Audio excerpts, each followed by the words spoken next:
Dr. Alina Ray stood in the middle of a dark lab, her eyes fixed on the glowing monitor. The room was silent, except for the quiet hum of machines. She had run the scan 3 times already, but the result didn't change. The screen showed the brain activity of Subject 23, a soldier named Kane, known for bravery in extreme war conditions. His body reacted normally to the simulation, but his brain, it showed something impossible. There was no fear, not low fear, not blocked. Missing, a complete empty space where the emotion should be. Alina rubbed her eyes and called her assistant. "Check the wires again. Maybe it's a technical fault," she said, but deep down, she knew it wasn't the machine. The scan was perfect.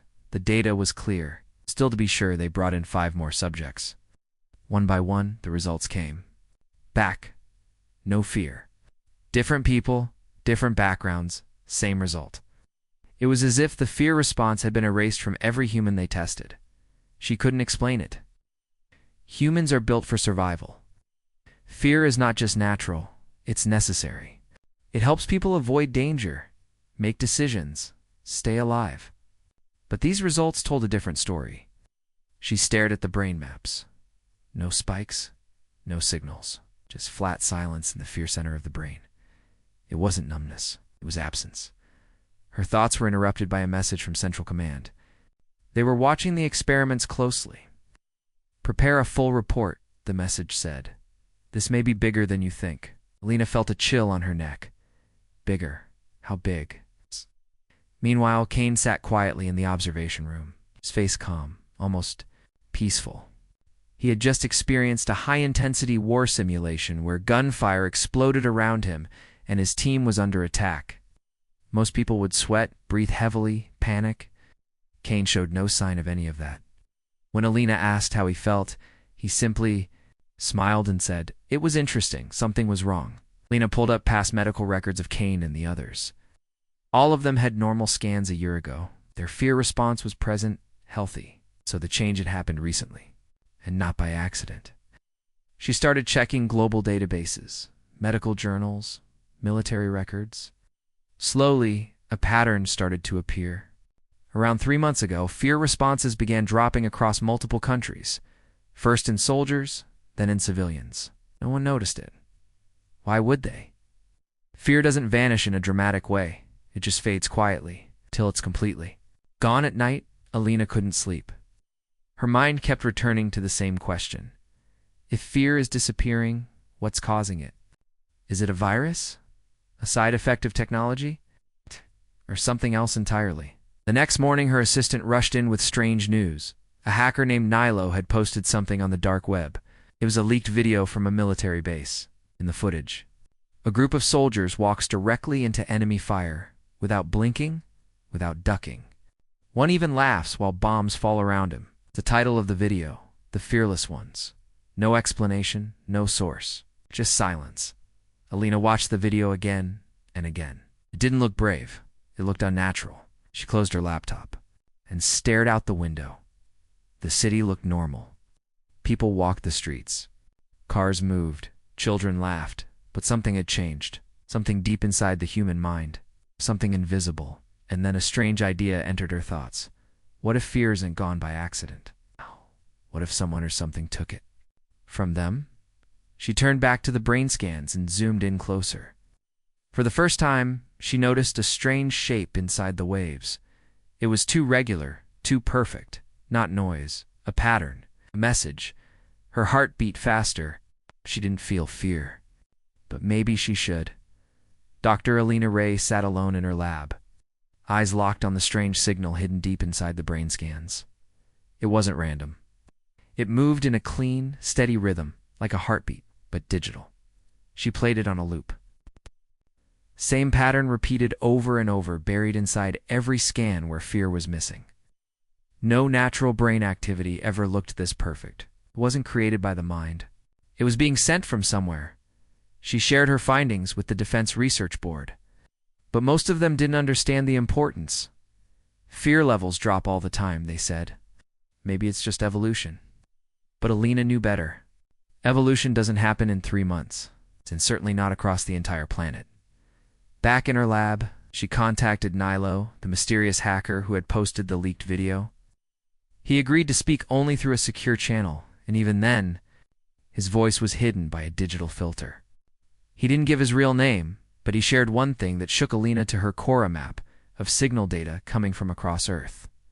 The same pattern had appeared in hospitals, schools, homes. Brain scans from hundreds of people all carried the identical wave. And all of them, recently, had become unnaturally calm. "It's being broadcasted," Nilo said. "Something is sending this into people's minds." Alina was stunned. Broadcasted from where? There was a pause. Then Nilo uploaded coordinates. Alina stared at them. It wasn't a place on Earth. It was in space, just beyond Saturn's orbit. She leaned back in her chair. Something, far from Earth, was sending a signal into human brains, erasing fear. But why? To find out more, she and Nilo began studying the history of brain data going back decades. Surprisingly, there were smaller versions of this pattern hidden, in older scans going back as far as 50 years. But those earlier signals were weak, almost like testing. Only recently had it grown strong enough to change people. Alina returned to Kane, the soldier with no fear. She showed him the pattern. "Do you remember anything strange?" she asked. "A dream? A noise? A light?" He paused, thinking. Then slowly said, "Sometimes at night, I hear a hum. Like music, but not human." She stared at him. "When did it start?" "About 3 months ago," he said. "It's always the same tune. I can't forget it, even when I try." That was when Alina knew the truth. The signal wasn't just changing the brain. It was also hiding itself, making people ignore it, forget it, accept it. She alerted the Global Space Agency, requesting an urgent deep space scan toward the Saturn coordinates. At first they laughed, but after reviewing the data, their expressions changed. Hours later, a probe was launched into orbit. Days passed. Then, the probe returned a single image before going dark. The photo showed something terrifying, a massive structure floating in deep space. It was black, smooth, unnatural. It had no engines, no markings. It looked ancient. It was definitely not made by humans. The image analysis showed it was sending signals directly toward Earth. Alina stared at the screen. Her voice was barely a whisper. "It's not a satellite. It's a transmitter." That night, Nilo sent her one final message before disappearing. "They're not just removing fear. They're preparing us." Alina looked at the brain scans again. The pattern was spreading fast. More people were being scanned every day. More fear disappearing. More silence, and for the first time in her life, she wished she could feel afraid. The lab was quiet again, but Dr. Alina Ray couldn't feel peace. The image of the alien transmitter near Saturn haunted her mind. It looked dead, like a rock drifting through space, but it was alive in a way machines shouldn't be. It was speaking, not with words, not with sound, but through thoughts, through brains. And Earth was listening. She stared at the signal pattern for hours, trying to break it down. It wasn't just a wave. It had layers, like a hidden code. The deeper she went, the more unnatural it became. Finally, after dozens of failed attempts, she managed to isolate a strange rhythm buried inside the signal. It was sharp, cold, and too precise to be noise. She ran it through every known language. Nothing. But when she ran it through brainwave response software, something clicked. The code wasn't meant to be read. It was meant to be felt. Silent command, slipping past logic and memory, straight into the part of the mind that controls emotion. The more she studied it, the more frightened she became. It didn't just erase fear. It replaced it with calm, not peace. A dead kind of calm, like silence before a storm. She reached out to Nilo again, but there was no answer. His digital ID was gone, wiped. Almost like he never existed. Alina expanded the brain scan project and connected with neurologists around the world. Reports poured in. Children were becoming unusually quiet. Criminals no longer felt panic during arrests.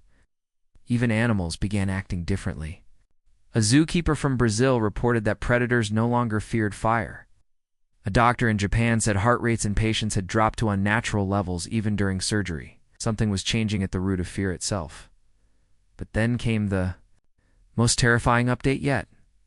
A team from the International DeepMind Institute managed to replicate part of the signal and played it into the brain of a lab rat. The rat froze. Its body remained alive, but the part of the brain that triggered fear was completely shut down. Forever, the team was excited. They thought it could cure anxiety, trauma, even PTSD. But Alina didn't celebrate. Fear exists for a reason, she whispered. Remove it. And you remove the mind's last defense. One night, as she reviewed new scans, her computer glitched. For a second, her screen turned black. Then a line of text appeared. Do not interfere. She froze. The message vanished. She ran a full system check. No virus, no trace. But the camera light had blinked. Someone had been watching. Next day, a spacecraft launched secretly toward the alien transmitter. Alina had helped push for the mission. The ship was called the Argus, and its mission was to scan the object up close and gather any data possible. It carried a small crew, scientists, a pilot, and a communications specialist. After 4 days, they reached orbit near Saturn. A live feed came through. Lena watched from the command center. The object was huge, larger than anything ever. Built by humans. Its surface was smooth, dark, and pulsing slightly. It's like it was breathing. Then came the strangest part. As the ship approached, the crew began acting differently. One member reported feeling closer to truth. Another said he saw shapes in the darkness whispering in his mind. The pilot stopped speaking completely. His hands moved on their own. Back on Earth, Alina shouted into the comms. Pull back, you're being affected. But they didn't respond. Then one of the crew members, a woman named Harper, walked calmly into the airlock, opened it, and stepped into space. Her last words were caught on camera. I'm not afraid anymore. The feed cut out. The command room fell silent. Alina stood up, her voice shaking. It's not just a transmitter, it's a doorway. Something on the other side was already walking through. Dr. Alina Ray sat in the debriefing room, surrounded by silence. The footage from the Argus mission looped again on the screen. Harper walking into open space. No panic, no screams, just a calm smile, her body floating out toward the alien transmitter like it was calling her home. No one had ever seen anything like it. Not even the military leaders knew what to say. Some wanted to shut the mission down. Others wanted to destroy the object. But Alina knew it was too late for either. Humanity had already been touched by it. She reviewed the ship's data before the signal died. The alien structure wasn't just a satellite. It was a neural broadcaster, sending signals across massive distances targeting only one species, humans. No machines were affected. No animals beyond Earth showed symptoms. Only human brains responded. Why? Why us? She needed help. But with Nilo gone, she turned to someone else, Commander Ezra. A retired astronaut who had once gone missing during a deep space mission, only to return weeks later with no memory of what happened. He had been labeled unstable and discharged. Quietly, but Alina believed there was more to his story. She met him in an isolated station outside Geneva. The moment she mentioned the alien signal, he froze. Slowly he said, I heard it too, ... before I blacked out. Not a sound, more like a thought that didn't belong to me. What did it say? He looked at her, eyes haunted. It said, you are not ready. Chills ran through her spine. She showed him the scans, the signal patterns, the footage from the Argus. Ezra went silent for a long time. Then he whispered something Alina would never forget. What if fear is not a flaw, but a shield? Back in her lab, Alina worked non-stop. If the signal was erasing fear to make humans more open, more controllable, then maybe fear wasn't just an emotion. Maybe it was defense, a firewall of the mind. Without it, anything could walk in. She dug deeper into the brainwave data. That's when she found something terrifying beneath the primary signal. There was a second layer, not as strong, but growing. A pattern of thoughts that didn't match any human brain. Like foreign ideas being implanted, people weren't just losing fear. They were being rewritten. The change was slow, almost invisible. But the evidence was there. Subtle behavior shifts, memory gaps, unusual dreams. One doctor in Berlin reported a patient who suddenly stopped recognizing his own children. A teacher in Cairo began speaking in patterns she claimed were from the other side. A pilot in Canada landed a plane during a storm, but later claimed he had no memory of flying, only the feeling of someone guiding him. And then came the worst news. The transmitter near Saturn had started rotating, very slowly. Sensors were turning, aiming directly at Earth. The signal was getting stronger, faster. Global satellites picked up strange anomalies in the upper atmosphere. Some people reported hearing whispers when alone. Some saw dark shapes at the edge of sleep. No one could explain it. In a last attempt, Alina worked day and night to build a countersignal, a kind of mental firewall to block the transmission. She used archived brain scans from before the fear disappeared, hoping to recreate the original patterns of resistance. It was dangerous, untested, but it was the only shot they had. She uploaded the prototype into a small transmitter activated it in a secure test zone. The moment it turned on, several nearby subjects screamed and collapsed, and then sat up wide-eyed, shaking in terror. "It's back," one whispered. "I feel it again," Lena asked. "What do you feel?" The man's voice cracked. "Fear. Real fear." Tears rolled down his face. He was smiling and sobbing at the same time. "But I'm awake now," he said. "They're inside us. We just didn't care. Until now." Lena stepped back. The countersignal worked. But it wasn't just restoring fear. It was revealing something else. Something that had already arrived. The world was changing, and not in silence anymore.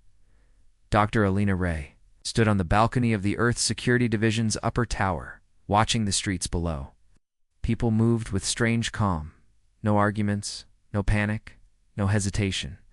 It looked peaceful, but it wasn't right. It felt empty, artificial, like everyone was playing a part they no longer understood. The countersignal had worked in the test zone. Fear returned to the subjects violently. They screamed, cried, and begged to forget what they'd seen. Most of them spoke the same words. "They're watching from inside." The phrase haunted Alina. She moved fast, working with the few remaining scientists who believed her. She uploaded the countersignal into isolated communication towers across 3 continents. The reaction was immediate. People collapsed in markets, classrooms, and homes, not from pain, but from awakening. Some ran. Some wept. Some stood still, frozen with terror, whispering things like, "I saw the sky blink, and there, wearing us like clothes." One woman painted a black circle on every wall of her house and refused to sleep, repeating, "It's not a dream, it's a layer." The world's leaders didn't know how to react. News channels called it a global psychological event. Some blamed stress, others accused terrorists. But Alina knew the return of fear was exposing something buried deep. The alien signal hadn't just numbed people, it had hidden memories, real ones. Nilo returned unexpectedly. His voice came through Alina's private terminal, scrambled, panicked, human. "They tried to erase me," he said, "but the countersignal reached me just in time." "Lena, they've been here before." He uploaded old hidden data. Ancient brain scans from secret government archives, dated over 500 years ago. The scans showed similar fear anomalies, the same neural pattern, the same signal. Somehow, this had happened before. "They erased the past," Nilo continued, "and they failed. Now they're trying again. Smarter." Lena put the pieces together. Every 500 years, the signal returned stronger, more advanced. Each time it prepared humanity by removing fear, softening resistance. And each time, some version of Alina Nilo, others tried to stop it. This wasn't an attack, it was a cycle, a test. And only those who felt fear could see it. Ezra, the retired astronaut, confirmed it. He confessed that, before his blackout years ago, he'd encountered the same signal, a voice that whispered, "You are not yet ready to join." His mission logs had been erased. His memories scrambled. But some images had stayed. Black shapes, long corridors, a feeling of being measured. "They're not invaders," he said. "They're engineers. And they're rewriting us to make us acceptable." Lena realized the truth. The alien transmitter wasn't a weapon. It was a tool, one designed to prepare human consciousness. For integration, for control, something worse than war, compliance. The counter-signal became the only defense. Not just because of side effects, but because the alien structure was reacting. The more humans awakened, the more the signal changed. It grew stronger, deeper, stranger. Lena watched new brain scans flood her screen. Affected individuals once calm were now experiencing overlapping thoughts, not voices, presences. Some people began speaking languages they had never learned. Others built strange symbols into the ground, tracing patterns that matched carvings on the alien satellite. And one man, a child, no older than 10, simply said, "They are waking up inside us." Alina stood silent, her hands trembling. The counter-signal had given humanity back its fear, but it had also opened a door, and whatever was behind it was starting to come through. The world was no longer quiet. Dr. Alina Ray walked through the Earth Security Command Center, now filled with the sound of people shouting, crying, whispering, laughing nervously. Fear had returned, and with it, the truth. Screens all around her flashed with brainwave data, emergency alerts, and strange reports pouring in from every corner of the globe. People were remembering things they were never supposed to recall. Across the world, aliens described the same dreams, black halls without end, towering figures with faceless heads, whispers that spoke in thoughts, not words. Some said they had felt these beings watching them their whole lives, hidden behind the walls of reality. Others remembered lost time, 5 minutes here, an hour there, missing days that doctors once called blackouts or stress. Episodes. Now it all made sense. The signal hadn't just erased fear, it had buried memories. Real ones. Counters. Experiences. Warnings.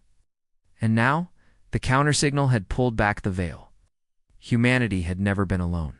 They just forgot. Nilo appeared again, this time in person. Pale, thin, and tired, he stood beside Alina as they watched the latest scan. A human brain fully reawakened was no longer normal. There were new waves forming inside it. Not electrical, but structured like layers of thought that didn't belong. "It's like they were building a second mind," Nilo said.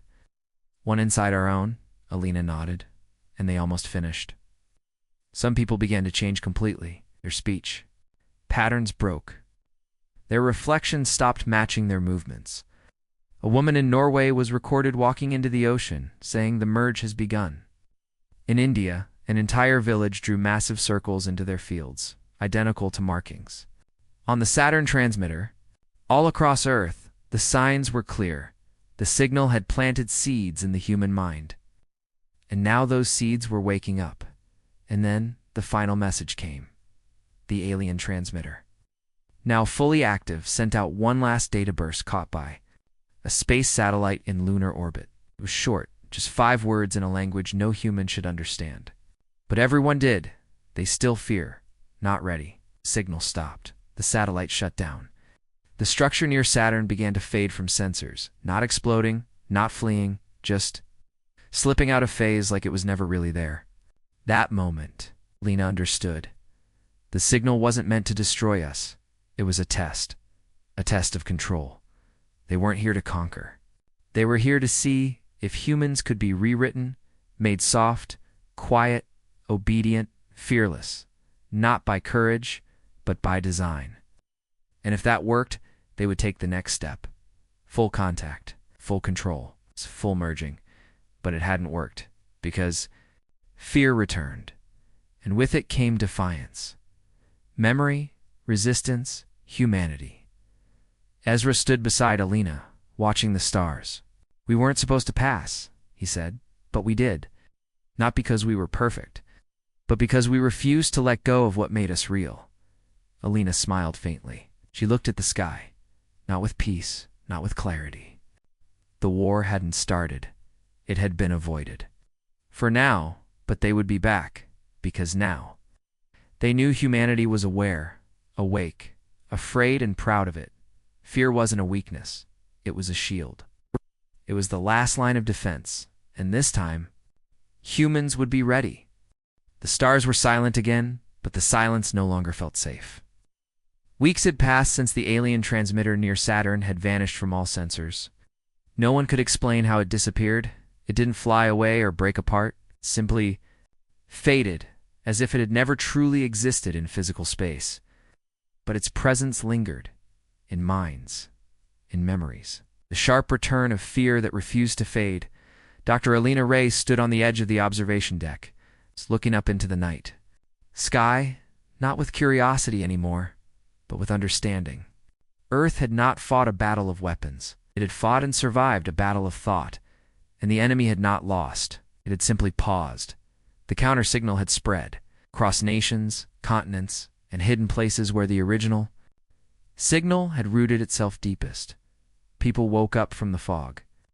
Some with fear, some with madness, but all with clarity. The human race had been manipulated at the most intimate level, not through machines, not through force, but through emotion. And now, the world was left to pick up the pieces.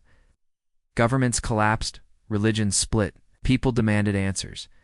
They wanted to know who had allowed this to happen, how long it had been going on, and whether Earth had been sold to something far older than anyone imagined. But Alina wasn't interested in blame. She was focused on defense.